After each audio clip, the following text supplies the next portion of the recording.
ज़्यादातर फिजियोथेरेपी वाले जो स्टूडेंट्स हैं ना, वो बस ग्रेड्स याद करने में रह जाते हैं, लेकिन क्लिनिकली उनको समझ ही नहीं आता कि कौन सा ग्रेड किस पेशेंट पे यूज़ करना है।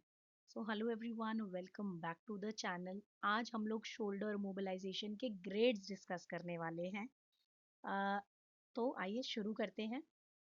अच्छा, पहली तो ये बात है कि ग्रेड्स और डायरेक्शन दोनों ना अलग चीजें हैं। ठीक है, दोनों में बहुत फर्क है।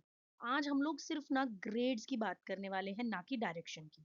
अब ग्रेड्स में क्या है? ग्रेड 1 2 3 4। लेकिन जो डायरेक्शन है ना, वो है जैसे कि पोस्टीरियर, एंटीरियर, इंफीरियर, जो कि ग्लाइड्स होती है, उनको हम ग्लाइड्स बोलते हैं।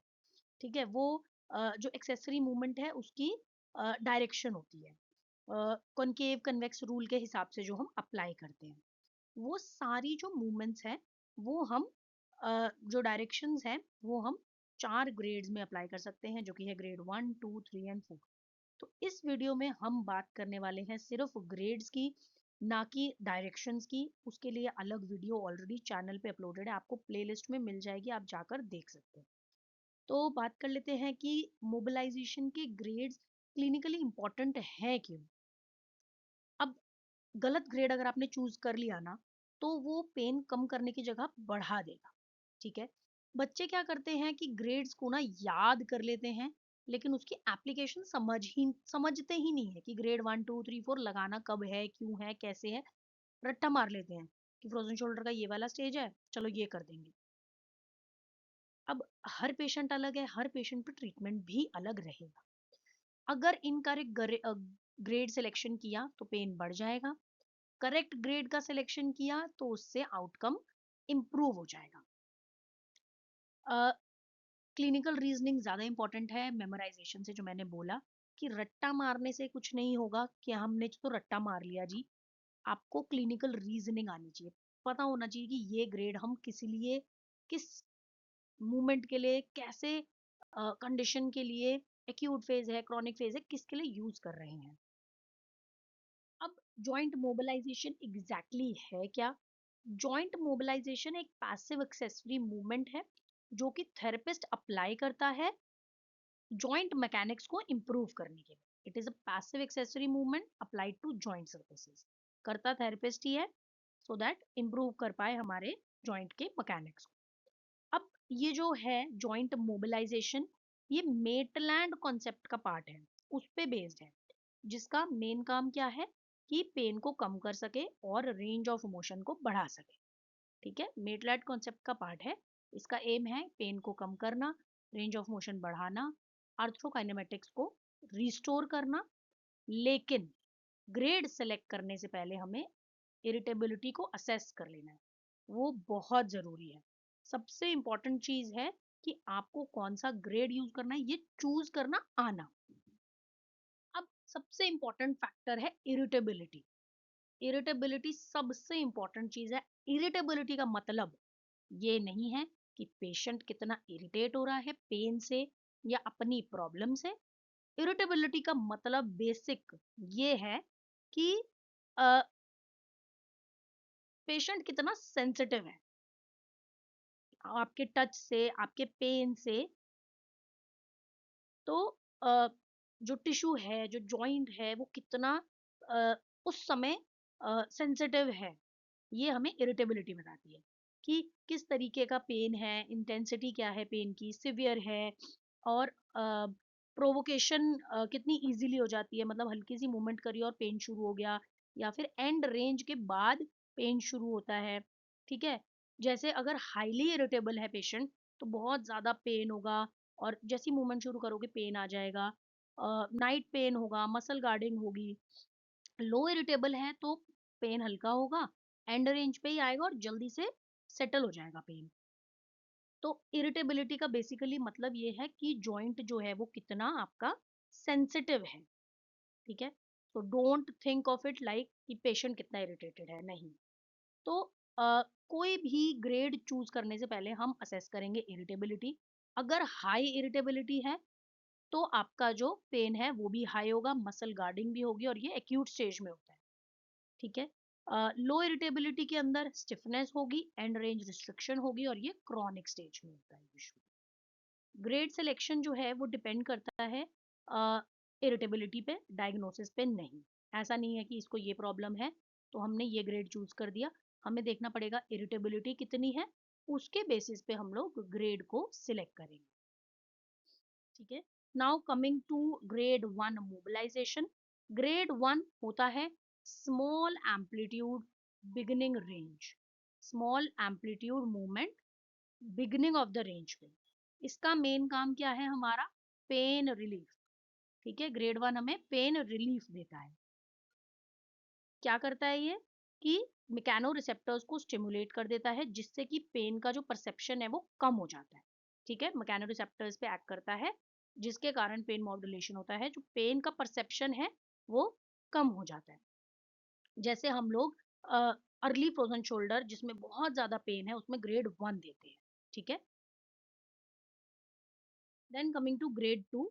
ग्रेड 2 जो है वो हमारा है large amplitude within the mid range.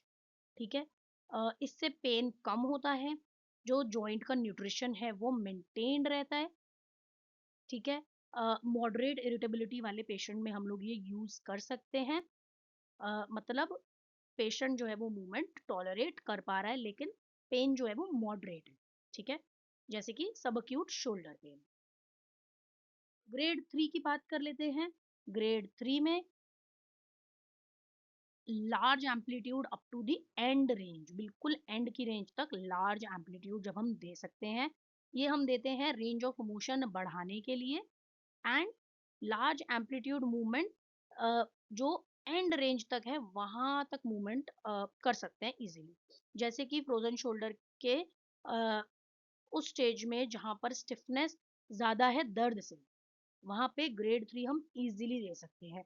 जो फ्रोजन स्टेज है एडेसिव कैप्सुलाइटिस की, हम उसमें ये इजीली दे सकते हैं क्योंकि इसमें कैप्सुलर टाइटनेस को टारगेट किया जाता है।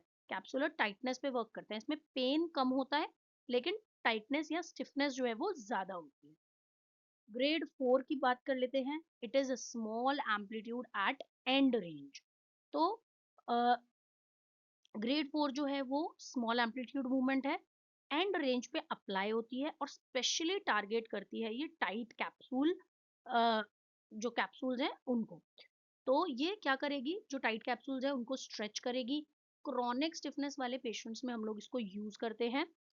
लेकिन ना एक्यूट फेज में कभी भी इसको यूज नहीं करना है। एक्यूट पेनफुल स्टेज जो है उसमें हम लोग ग्रेड 4 कभी नहीं देंगे। इसको प्रॉपर असेसमेंट की जरूरत है एंड पेशेंट के टॉलरेंस को भी देखना पड़ेगा। अब एक बड़ा सिंपल सा एग्जांपल है ये समझाने के लिए। बहुत लोगों को ग्रेड्स में कंफ्यूजन हो जाती है कि मैम ये small amplitude beginning range, small amplitude, large amplitude, mid range, large amplitude, and range, ये सब क्या है, बड़ा कंफ्यूजिंग लगता है। तो बड़ा सिंपल सा एक एग्जांपल है।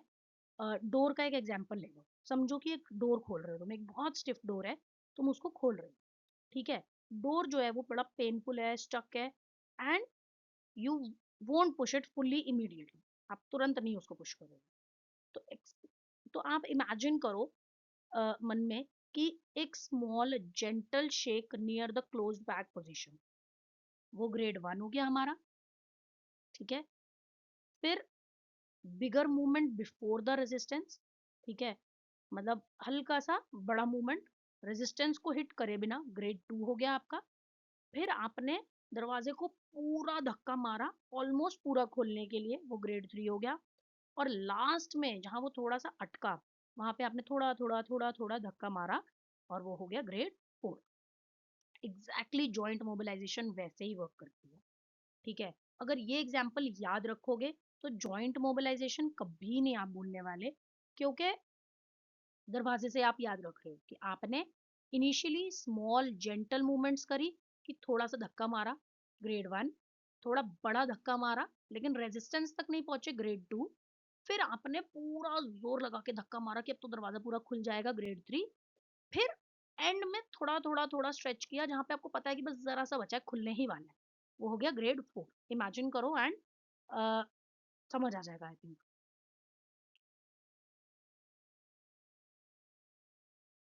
Next up is clinical example जो कि है फ्रोजन शोल्डर का।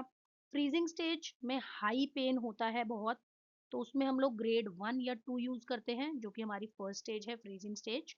फ्रोजन स्टेज में जो स्टिफनेस है वो बहुत ज़्यादा डोमिनेंट होती है, तो इसीलिए ग्रेड 3 या 4 यूज करेंगे हम लोग। Then comes thawing stage. इसके अंदर हम लोग मोबिलाइजेशन को स्ट्रेंथनिंग के साथ कंबाइन करेंगे। ठीक है, तो 3 स्टेजेस होती हैं। पहली स्टेज में ग्रेड 1 या 2 यूज करेंगे, जो कि फ्रीजिंग स्टेज है, पेन बहुत ज्यादा है। फ्रोजन स्टेज पे ग्रेड 3 या 4 यूज करेंगे, जहां पे स्टिफनेस बहुत ज्यादा है। थॉइंग स्टेज में हम लोग मोबिलाइजेशन और स्ट्रेंथनिंग एक्सरसाइज को कंबाइन करके देंगे, उसका इफेक्ट बहुत अच्छा आता है। Now post immobilization stiffness, here the pain is less लेकिन स्टिफनेस जो है वो बहुत हाई है। लो पेन लेकिन हाई स्टिफनेस। ठीक है, क्योंकि बहुत टाइम से, अगर समझो फ्रैक्चर हो गया, बहुत टाइम से हाथ आपका मूव नहीं किया है, तो स्टिफनेस हो जाती है। ठीक है, तो उसमें आपका दर्द जो है वो तो कम होगा, लेकिन स्टिफनेस बहुत ज्यादा बड़ी रहती है। तो हम लोग फोकस करते हैं इस पे ग्रेड 3 या 4 पे, सो दैट हम लोग रेंज ऑफ मोशन को रीस्टोर कर पाए। तो इसके अंदर एबडक्शन और एक्सटर्नल रोटेशन जो है वो रिस्ट्रिक्टेड मूवमेंट्स रहती हैं, हम लोग ग्रेड 3 या 4 यूज करते हैं। एंड हर सेशन के बाद हम लोग रेंज ऑफ मोशन को रीअसेस करते हैं, दोबारा चेक करते हैं रेंज ऑफ मोशन को कि कितना बेटर हुआ है, कितनी रेंज बढ़ी है। Acute rotator cuff irritation. अब इस केस में पेशेंट को बहुत ज्यादा पेन होता है, मसल गार्डिंग होती है। एग्रेसिव मोबिलाइजेशन अगर दे दी तो सिम्टम्स जो है वो और ज्यादा खराब हो जाएंगे, तो इसीलिए हम लोग हमेशा ग्रेड 1 या 2 पे ही वर्क करते हैं। ठीक है, रोटेटर कफ की इरिटेशन अगर है एक्यूट, तो उसमें मूवमेंट के टाइम पे बहुत ज्यादा पेन रहेगा, मसल गार्डिंग होगी, इसीलिए हम लोग ग्रेड 1 या 2 ही यूज करेंगे, और एक्यूट ये एग्रेसिव स्ट्रेचिंग नहीं देंगे हम लोग। अब हम लोग डायरेक्शन ऑफ द ग्लाइड की बात कर लेंगे, जो सबसे इंपॉर्टेंट टॉपिक है, जिसको मैं इनिशियली आपसे बोल रही थी कि आपको दूसरी वीडियो में वैसे तो ग्लाइडिंग मूवमेंट सारी मिलेंगी कि कौन सी ग्लाइड कौन से ग्रेड पे कैसे करनी है, बट थोड़ा सा उसका डिस्कस कर लेते हैं। तो I hope you know the concave and convex rule. If you don't already, कोई बात नहीं, मैंने इसकी वीडियो शेयर ऑलरेडी की हुई है, आपको प्लेलिस्ट में मिल जाएगी। तो ह्यूमरल हेड जो है वो एक कन्वेक्स स्ट्रक्चर है, और जो ग्लिनोइड है वो कनकेव है, इसीलिए ये जो ग्लाइडिंग है वो ऑपोजिट डायरेक्शंस में होती है। ठीक है, तो यहाँ पर फिलहाल ऑपोजिट डायरेक्शंस में मूवमेंट है, तो अगर हमें abduction इंप्रूव करना है तो हमें इंफीरियर ग्लाइडिंग देनी होगी। अगर हमें इंटरनल रोटेशन इंप्रूव करना है तो पोस्टीरियर ग्लाइडिंग देनी होगी। अगर एक्सटर्नल रोटेशन इंप्रूव करना है तो एंटीरियर ग्लाइडिंग मूवमेंट देनी। ठीक है, बहुत बेसिक समझाया है। डिटेल में फिर भी पढ़ना चाहते हो तो video is on the playlist, आप जाकर देख सकते हो। फिर कॉमन मिस्टेक जो आप बच्चे करते हो, ठीक है, बहुत बच्चे क्या करते हैं, ग्रेड 4 लगा देते हैं पेनफुल शोल्डर के कंडीशन में, एक्यूट पेन में। ठीक है, ना वो मोबिलाइजेशन के बाद रीअसेस करते हैं, और एक्सरसाइजेस को कंबाइन करना तो भूल ही जाते हैं। ठीक है, तो आपको क्या नहीं करना है कि आपको एक्यूट पेन में ग्रेड 4 नहीं देना है,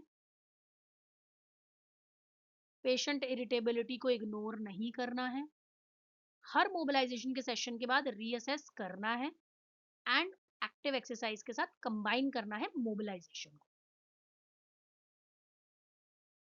ऑलवेज रीअसेस आफ्टर मोबिलाइजेशन, अभी जस्ट लास्ट पॉइंट मैंने बोला, हमेशा मोबिलाइजेशन के सेशन के बाद रीअसेस करो, पेन को भी और रेंज ऑफ मोशन को भी। अगर आपको कोई इंप्रूवमेंट नहीं दिख रही है तो आपको ग्रेड सिलेक्शन रिकंसिडर करना पड़ेगा। मतलब आपने जो भी ग्रेड उस समय उस पेशेंट को दिया है वो उस पर वर्क नहीं कर रहा है, you have to change that. ठीक है, मोबिलाइजेशन देने के तुरंत बाद रेंज ऑफ मोशन चेक करो, पेन का लेवल चेक करो, अगर लग रहा है कोई इफेक्ट नहीं हुआ तो ग्रेड को मॉडिफाई करो। And clinical reasoning is continuous process. ऐसा नहीं है कि आपने एक ग्रेड, अच्छा इसको ये प्रॉब्लम है ये ग्रेड चलेगा, आपने दे दिया फिर आप वही दिए जा रहे हो, नहीं। आप असेस करो, फिर आप सोचो अच्छा इसको अब इससे फर्क नहीं पड़ रहा, अब इसका ना ये स्टेज आ गया है। तो वो कांस्टेंट प्रोसेस है क्लिनिकल रीजनिंग, ऐसा नहीं है कि आपने असेसमेंट किया तभी करो। की टेकअवेज क्या है फाइनल, अगर पेन है पेशेंट को तो ग्रेड 1 या 2, स्टिफनेस है तो 3 या 4, इरिटेबिलिटी से डिसाइड होगा आपका ग्रेड।